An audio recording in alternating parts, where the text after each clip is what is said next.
This video provides information for educators in the Rock Island Milan School District regarding standards-based grading and standards-based report cards. In Rock Island Milan School District, we began standards-based grading in the 2013-2014 school year. At that time, a small group of teachers got together in the spring and developed report cards for grades K through 6. Information was shared with administrators and then the teachers in July. Rock Island Milan School District personnel collaborated with researcher and expert Dr. Kathy Vatterett as we got this new grading approach underway. We held coffee and conversation events at local grocery stores and community centers in the fall of that same year. In the spring of 2013-2014, parent and community informational and feedback sessions were held at each elementary school. The feedback from parents at that time was to keep the report card as it was developed. Parents did want to continue communication and to ensure parents from all schools were approaching this new grading system in the same fashion. Rock Island College professional development sessions were held for teachers to attend to continually learn and ask questions about standards-based grading. Finally, a school near Iowa City, Solon School District, had implemented standards-based grading, so a team of educators took a visit to learn and ask questions of educators at that district. We learned a great deal from this rollout that has assisted in enhancing the learning and implementation of standards-based grading at our junior high schools. Although we had been doing work at the junior high level since 2013, and you will hear more details next, during the 2015-2016 school year, the junior high committee ramped up. Teachers, administrators, and parents were part of this planning and decision group. Nationwide experts provided learning for us as we continued to explore this grading approach. We will talk about each of these experts on this next slide. As we said, we learned from the elementary implementation, and in that same year, 2013-2014, representatives from the Teaching and Learning Department provided an after-school learning session for educators at both Washington Junior High and Edison Junior High. Teaching and Learning Department representatives met with junior high administration and began planning to have teachers start to understand the concept of redos and retakes with student work and assessments. This took off at one of our junior highs that same year. The following year, we continued to plan and bring in information. Teaching and Learning Department representatives provided another learning opportunity for educators at the junior high level. Administration met to discuss options and began developing teams at both schools to explore this grading approach more closely. Representatives from both schools attended a workshop by renowned experts in the field, Dr. Gusky and Dr. Young. In addition, we continued to work with the school district near Iowa City, Solon School District. The director of curriculum is an expert in this field. He provided Skype sessions with T&L reps and arranged for another school visit for our junior high teams. We also began working and learning with a teacher at the Illinois State University Lab Schools who was also working for Solution Tree as an assessment and standards-based learning presenter. We sent her a list of questions, Skyped with her one afternoon after school, and we continued to use her as a resource. At this same time, we began realizing we had to get to know the new Illinois learning standards better, so we knew exactly what the standards expected students to know and understand. District-wide, we learned and undertook the intense task of unpacking or deconstructing the learning standards. Educators in all grades and all departments participated in this work. In addition, it was important to better understand how effectively to design standards-based assessments. All educators in the district participated in assessment design training during the 2014-2015 school year. As the 2015-2016 school year approached, the teams became more focused and intentional about the work. Full teacher and administrator teams were formed at Washington and Edison Junior High School. All team members participated in a series of workshops and webinars with standards-based learning and grading experts Dr. Gusky and Dr. Young. The teams began working with their colleagues in each school to identify the purpose of a report card and to continue the learning in all areas of standards-based grading. Both schools undertook a book study. teachers more intentionally practiced redos and retakes. The practice of replacing grades with the most current learning also occurred. Student feedback from teacher classrooms who were intentionally piloting this standards-based approach were saying they were doing better, and they were in fact asking for more homework so they could practice to receive a better grade. The committee used in-service days to continue to teach and get feedback on standards-based grading. Each department finalized the unpacking or deconstructing work and tackled the next phase called repacking. Teachers were also developing assessments that better aligned with standards-based learning and grading. Our district special education director and English learner bilingual coordinator began working with the junior high teams to assist in field-specific questions and guidance. Our district-wide report card philosophy is to reflect the current instructional level of all students. This means we keep the most recent in our thoughts as we continue throughout. Standards-based grading and these report cards share individual student progress against standards, not varying from teacher to teacher, not subjective, and not based on a simple formula of percentages of a number out of 100. This grading approach provides students and parents with a clearer understanding of where the student's individual strengths are and what they need to work on at both home and school. In standards-based grading, we keep achievement and work habits or social development separate. Because a student does not turn in his or her homework on time does not reflect their knowledge on that content area.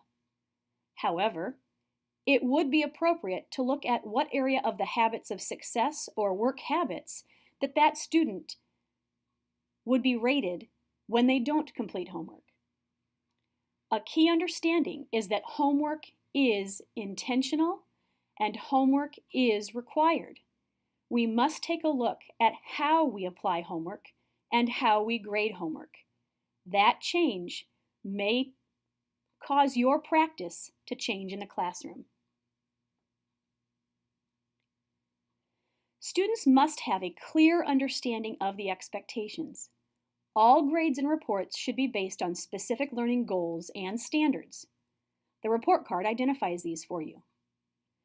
Valid evidence must be provided for grading, not arbitrary worksheets that work on global things, but clearly identified targets. These then assess how students are doing against the already identified standards.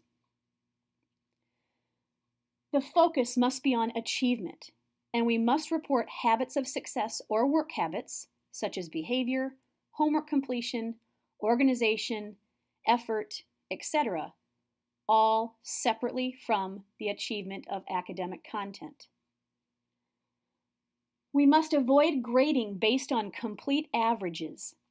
Because we no longer penalize students in a standards-based approach for not knowing what we didn't expect them to know when they came in, we can no longer average start of the quarter grades with end of the quarter grades. And lastly, in standards-based grading, we no longer include extra credit. Students have the ability to redo and retake, so extra credit is not needed. Hold your breath. We'll explain further. Let's talk more about avoiding averages. We have all been trained to keep track of all grades, regardless of how much instruction occurred, and we were averaging those toward the final grade. This occurred to all or most of us in our schooling in the past. Averaging was what was always done. In standards-based grading, however, we now look at the preponderance of the most recent evidence of performance. We must decide when a grade is appropriate versus when students need a different type of feedback. Ample instruction must occur with ample student practice before grades are given. An example of this is the SAT. Students can retake and retake the SAT, and the most recent score is what is sent to colleges and universities. They do not take the average of all attempts and send that score in. This is the same approach in standards-based grading. If I didn't know the content in week 1, but I've proven to you I now know it in week 5, the grade I receive in week 5 should be the grade I receive on the report card. Kids get excited rather than discouraged when we use this approach. When they think or know everything is averaged, the beginning assessment counts just as much as if they were given more instruction and could evidence later that they actually achieved it, can be discouraging to them. Therefore, we no longer take learning from the start and average it with end learning. We take the most recent performance and report out on how they are doing at the time of reporting. It is key to remember, students should make mistakes as they're learning, and they should not be afraid to learn from those mistakes. In standards-based grading, we must remember, do not grade everything. Feedback over grades is imperative. You must decide when ample instruction has been given, ample student practice has been given, before you decide whether an assignment or assessment is rated. Written feedback, conferencing with students, providing students with a number out of a total possible, etc., are all good ways to give feedback as students are learning. However, we must change our mindset. And again, only grade when ample instruction, ample practice, and ample assessment have been given to students. Grades are to reflect the most current or latest learning, not how confused the student was when he or she began the unit. What does the overall grade really mean? Here's a summary of the traditional way of grading versus standards-based reporting. In the traditional way, students receive 1 grade for the subject area. Example, math, C. In standards-based reporting, students receive multiple grades in each subject area because the subject area has been broken into categories that encompass the expectations for learning. For example, in math, it could be broken into geometry, number sense, etc. In traditional report cards, students' grades are cumulative. From the start, whether it's a pop quiz and we didn't expect them to know it or not, all the way till the end of the quarter, those grades are all cumulative. In a standards-based approach, student grades are representative of the student's progress at the time of the progress reporting. Teachers consider the most current data before determining a grade. And lastly, in traditional report cards on this slide, students receive grades on effort and work habit combined with their academic achievement. So a grade of C in math doesn't mean that I necessarily have a C average in math, but it could mean that my lack of turning in homework or lack of turning in additional required material caused that grade to go lower. In standards-based reporting, students receive grades on work habits separately from achievement in academic focus areas. There are 4 essential components of a standards-based system. 1, the content standards. Those describe what a student should know and be able to do at a given grade level. Number 2, the standards-based curriculum or roadmap a teacher uses to ensure that instructional targets meet these standards. 3, the assessments that a teacher and a district use to measure learning and the extent to which a student has met the standard. And 4, the reporting tool that allows a teacher to communicate accurately a student's progress toward meeting standards is critical at that juncture of time. The standards-based report card completes our standards-based system. Why the change? Standards-based grading and these report cards share individual student progress against standards. They provide students and parents with a clear understanding of where their strengths are and what they need to work on both at home and at school. With a 4-point scale, there will be increased consistency between and among teachers. Throughout this process, we have a much better understanding of what the standards expect of students, and our curriculum is now aligned. Standards-based learning and grading provides us more details on student achievement, thus allowing for more of an accurate picture of each student.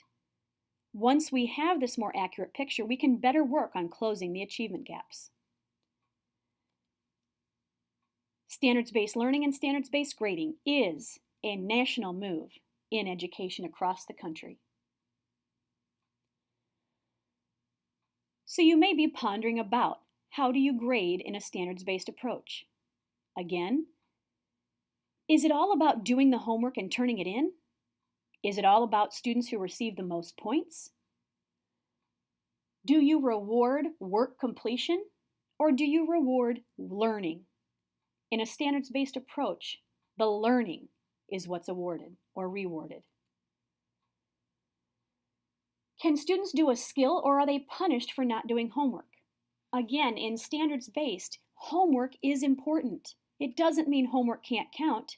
It means that we have to take an intentional look at how we assign homework and what homework is ultimately graded.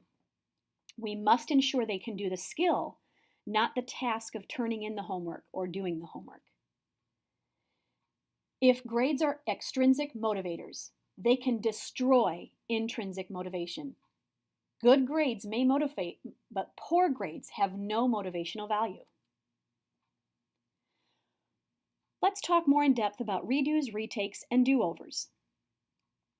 Remember, in standards-based, we separate academic achievement from work habits or habits of success. Zeros should only be used as placeholders and not penalties against students. Our scale is 4, 3, 2, 1. There is no 0 in our scale. Zeros as placeholders means that they need further remediation. Students learn or master content at varying times, allowing them to show mastery throughout the year. When not averaging a 0, as we might have done in the past, we are no longer punishing students, but we are holding it and letting them know they still have learning that occurs. Ultimately, when reporting out at the end of a quarter or a trimester or a semester, you must provide a grade.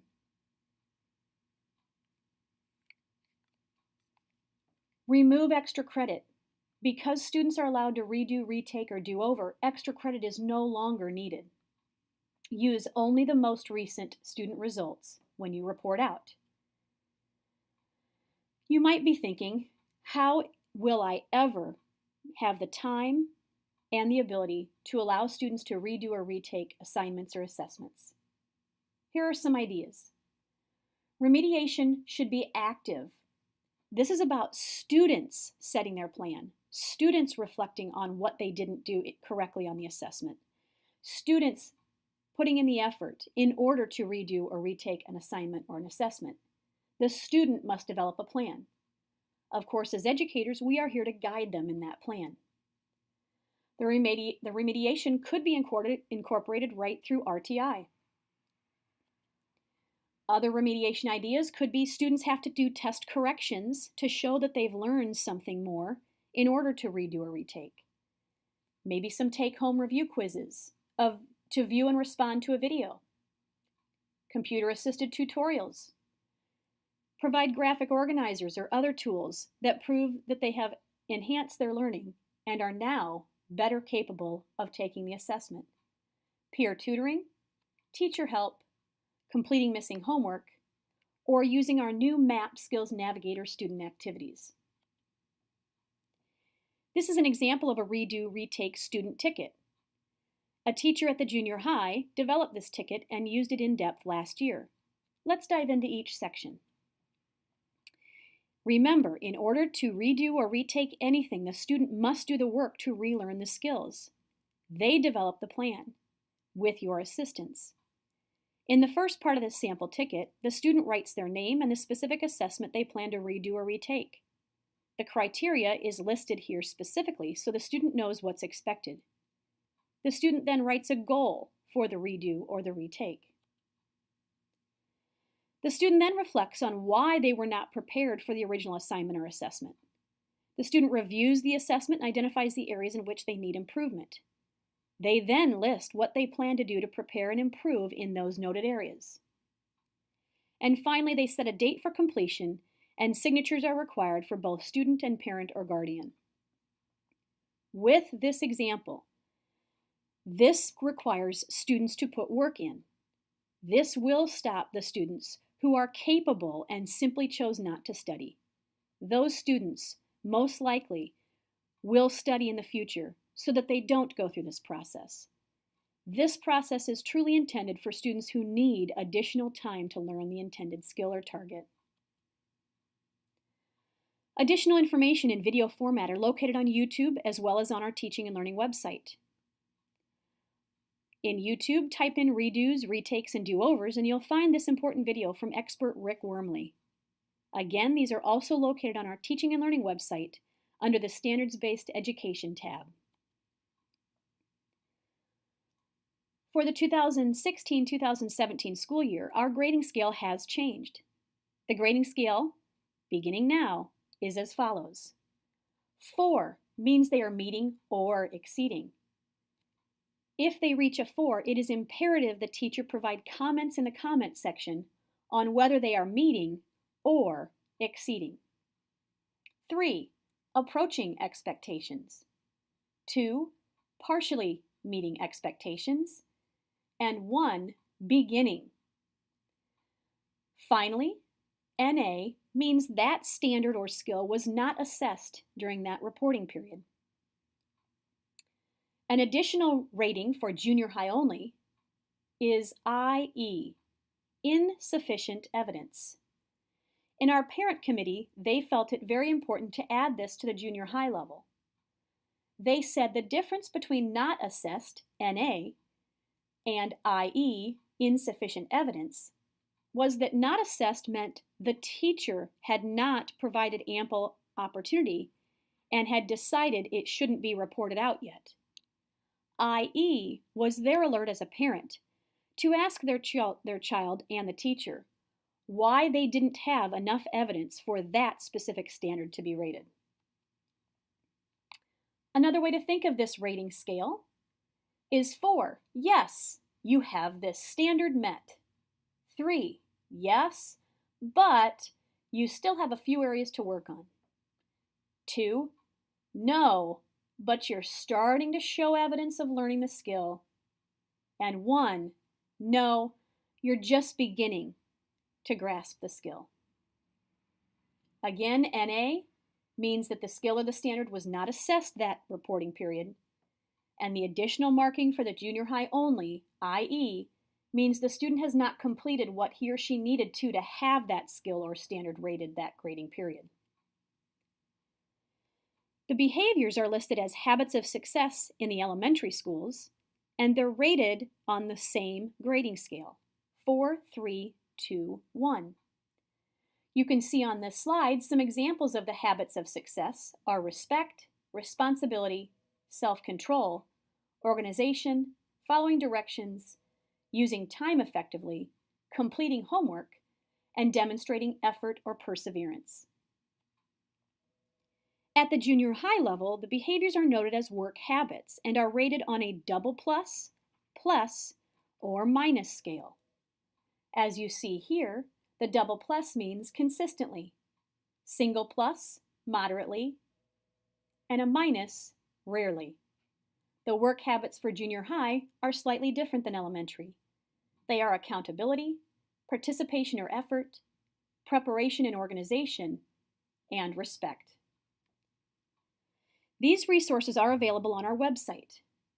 Go to rockislandschools.org, click on Teaching and Learning, hover on K-12 resources, and select from the menu of options. You're also able to hover on Standards-Based Education and select from a menu of options there as well. Now to our required gradebook and report card called Teacher Ease. On our Teaching and Learning website, you'll find specific information about Teacher Ease located here. Go to the Teaching and Learning website, hover over K-12 resources, and then Teacher Ease. You'll see frequently asked questions, printing instructions, and further guidance about Teacher Ease. Additional information and resources about the report card are also located under Report Card of the K-12 Resource tab. You see here many options for you to explore further. A key area to focus on is the Teacher Report Card Informational Packet. Another key area to focus on is the Report Card Tutorials. These were created in the 2013-2014 school year, so they may have older information, but they are great resources for teachers on how to explain the report card to students. By clicking on Report Card Tutorials, you will be directed to this page, where you see the resources provided, a video of how to explain it, along with some ideas on how students can help their parents understand it through a homework assignment. The last tab of resources on the Teaching and Learning website is Standards-Based Education. You'll find here information from experts in the field on standards-based education. By clicking right on Additional Standards-Based Grading Resources, you'll be directed here. At the top, you see a variety of additional resources on the overall topic, and near the bottom are specific resources related to supporting special education. Here is an example of a resource on our T&L website that provides a different way to explain our 4-3-2-1 grading scale. Here we compare the 4-3-2-1 scale to riding a bike. 1 is beginning. I know what I want to be able to do, but I find most things very confusing. The student has gaps in their prerequisite skills, they need a lot of extra help, and they have minimal understanding.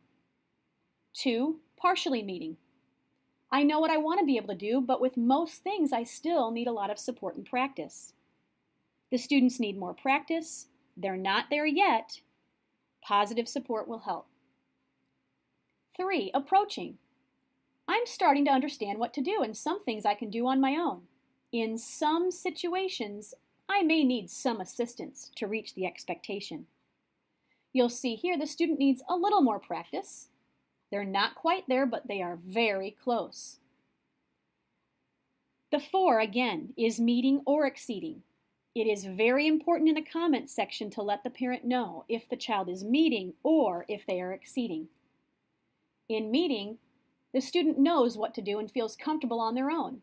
They can navigate new territory. In exceeding, they feel confident in their ability, they can face new challenges, they can add their own ideas, perspectives, and their own style into what they're doing. Now back to Teacher Ease. Individual building level guidance is available. Please let your principal know if you'd like assistance, and they'll reach out to our district-wide individual who is willing to help and an expert in Teacher Ease. It is our required gradebook and report card for kindergarten through 8th grade. To access it, head to www.teacherease.com. Once on that web page, you'll sign in here. Your email address and a password is required. Please contact your principal if this is the first time logging in for your initial password login. Throughout Teacher Ease, there are videos and tutorials available for you to learn the system. We encourage you to simply navigate through the system, reach out to a colleague who's used it, or talk to your principal about additional guidance. Specific videos that are very important are number 7 here, assignments in your gradebook. If you click on that link, it will take you to this. This is a specific video that will walk you through how to put in assignments in your gradebook directly linked to standards. What's yet to come? Grade level and department lead teachers have been selected to assist this year in enhancing the communication between T&L and teachers district-wide. Please reach out to your identified lead teacher with any questions you have on standards-based learning and grading. These lead teachers will be hosting monthly professional learning communities where you will be receiving actual hour credit for attendance. This actual hour credit will lead toward recertification credits. At these professional learning communities, or PLCs, you will be able to ask questions, brainstorm, share your ideas, challenges, successes, etc. We strongly encourage you to network about standards-based learning and grading. Here are 2 resources for you, Twitter and Facebook. On Twitter, join hashtag SBLChat, or on Facebook, join the Standards-Based Learning and Grading website. Lastly, we'd like to inform you of where the state of Illinois stands on standards-based learning and grading. In 2014, the Student Advisory Council, through the Illinois State Board of Education, recommended that the state adopt a statewide standards-based grading system. Concerns from educators and parents surrounds college entrance criteria. Here is research from the Illinois State Board of Education on college and universities that are aware of and fully accept transcripts with the standards-based grading scale. Public universities 100% support it. Private universities 82% support. 18% were simply hesitant because they wanted to learn more about it. Further education and research will continue to be done before we as a district make a decision on implementing at our high school. Important topics at the high school level are class rank, GPA, college entrance, etc. Those areas must be explored before we make any decisions about implementing at our high school. The Illinois State Board of Education Student Advisory Council has concluded that through their extensive research and data analysis, that colleges and universities in Illinois are accommodating the standards-based grading approach. Private schools are somewhat hesitant, but more education and research will be done to ensure that students, before we make a decision, can use the standards-based approach no matter what university they attend. This council has inferred and recommended to the state of Illinois that the entire state move to a standards-based approach. Again, we have not moved to standards-based at our high school. We will not be moving to standards-based next year. What we will be doing is exploring and bringing groups together to research further about the possibility of implementing at our high school level. It's important to continually inform our stakeholders. Over-communicate. Ensure you spend time explaining this grading philosophy to parents and to students. This slide shows you some ideas of ways to continually communicate with parents, students, and teachers. This slide provides some experts in the field, not all, but just a few that you could research for further guidance. Lastly, some additional resources as you continue to research and understand standards-based learning and standards-based grading. Please work together. Talk, collaborate, ask questions, seek assistance with one another. Work with your colleagues as you grade the first few papers on student worker assessments. You are not in this alone. Just as we want our students to collaborate and learn from each other, we must model that as experts in the field. Talk with one another, bring your student papers to the common area, and decide how both of you would be rating these on the 4-3-2-1 scale. Network with other teachers in the district. Network with other teachers nationwide on Twitter, Facebook, etc. Review the teacher informational packet on the Teaching and Learning website under K-12 resources. This is located again under the Teaching and Learning website. Hover on K-12 resources, then hover on report cards. It will be the first tab after hovering on report cards. Please read this document often. Please ask your principal or your grade level lead questions. We're here to help you guide through this new grading approach. You can do this. Take a deep breath and work together. Congratulate yourself as you make these changes. We compliment you for tackling this important work. Let's take this all one day at a time. Please reach out to your grade level or department lead teachers with any questions you have. They will work directly with Teaching and Learning Monthly. Thank you for being innovative and helping prepare our Rock Island Milan students to be high-achieving, college and career-ready global citizens.